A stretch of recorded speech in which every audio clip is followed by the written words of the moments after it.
Mdebo TV. Lorsque Corneille Nangaa affirme qu'il existe une collaboration entre le M23 et le Rwanda, il ne s'agit pas d'un terme neutre. Dans le langage politique et militaire, collaborer implique une coopération active, un échange de ressources, d'informations, voire une convergence d'intérêts. Quand on parle de la collaboration entre le M23 et le Rwanda, il faut comprendre que ce mot n'est pas innocent. Collaborer veut dire travailler ensemble, partager des informations, des moyens, et souvent poursuivre des objectifs communs. Dans le contexte de la guerre à l'est du Congo, dire que le Rwanda collabore avec le M23 revient à dire qu'il y a une forme de soutien, qu'il soit militaire, logistique, politique ou économique.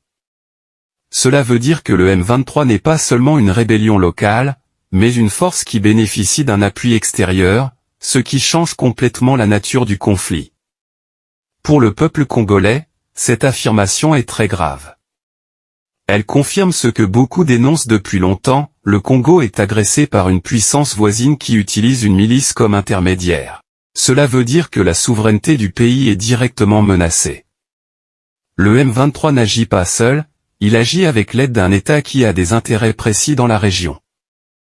Ces intérêts sont clairs, contrôler les ressources minières, maintenir une instabilité qui empêche le Congo de se développer, et garder une influence politique et militaire dans la région des Grands Lacs. Le Rwanda a souvent justifié ses interventions par la présence de groupes armés hostiles sur le sol congolais, comme les FDLR.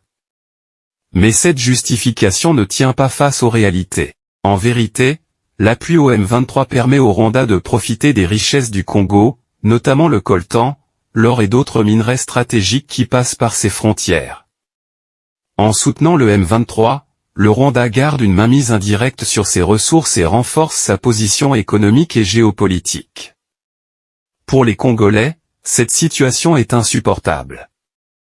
Elle entraîne des massacres, des déplacements massifs de population, la destruction des villages et des infrastructures.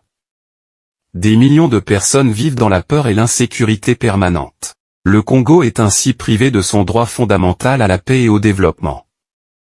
Chaque fois que le M23 attaque, ce sont des familles entières qui sont déracinées, des enfants qui ne vont plus à l'école, des femmes qui subissent des violences, et des communautés qui perdent leurs terres. Sur le plan régional, cette collaboration met en danger la stabilité de toute l'Afrique centrale et de l'Est. Les pays voisins sont pris dans une spirale de méfiance et de tension.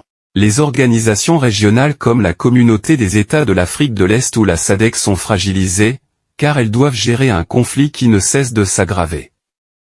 La présence de la MONUSCO, censée protéger les civils, est de plus en plus critiquée, car elle n'arrive pas à empêcher les attaques du M23. La communauté internationale, quant à elle, reste souvent passive, car les minerais du Congo sont indispensables à l'industrie mondiale, notamment pour les téléphones, les ordinateurs et les voitures électriques. Il est essentiel de rappeler que la RDC est victime d'une agression extérieure. Le peuple congolais a le droit de dénoncer cette complicité et de demander des comptes. Le Congo doit renforcer son unité nationale, mobiliser ses forces armées et exiger une solidarité africaine pour mettre fin à cette guerre injuste. Il faut aussi que la diplomatie congolaise soit plus ferme, en appelant la communauté internationale à reconnaître clairement le rôle du Rwanda dans ce conflit. Le silence ou l'ambiguïté ne font qu'encourager la poursuite des violences. Cette affirmation de collaboration doit donc être utilisée comme une arme politique et diplomatique par le Congo. Elle prouve que le M23 n'est pas une simple rébellion, mais une force soutenue par un État voisin. Cela donne au Congo une légitimité encore plus forte pour défendre son territoire et exiger des sanctions contre ceux qui alimentent la guerre.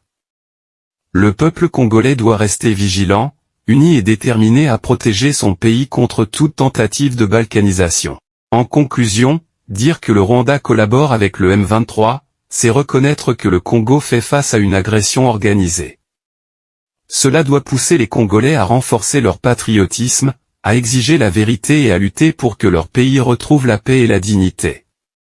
Le Congo n'est pas une terre à exploiter, c'est une nation souveraine qui mérite le respect et la protection de ses frontières. Merci d'avoir suivi cette analyse sur Mdebo TV. Si vous avez aimé cette vidéo, N'oubliez pas de mettre un pouce bleu, de vous abonner à la chaîne et d'activer la cloche pour ne rien rater de nos prochaines publications. Partagez aussi cette vidéo autour de vous afin que la vérité congolaise soit entendue partout. Ensemble, faisons grandir MDBO TV et portons haut la voix du Congo.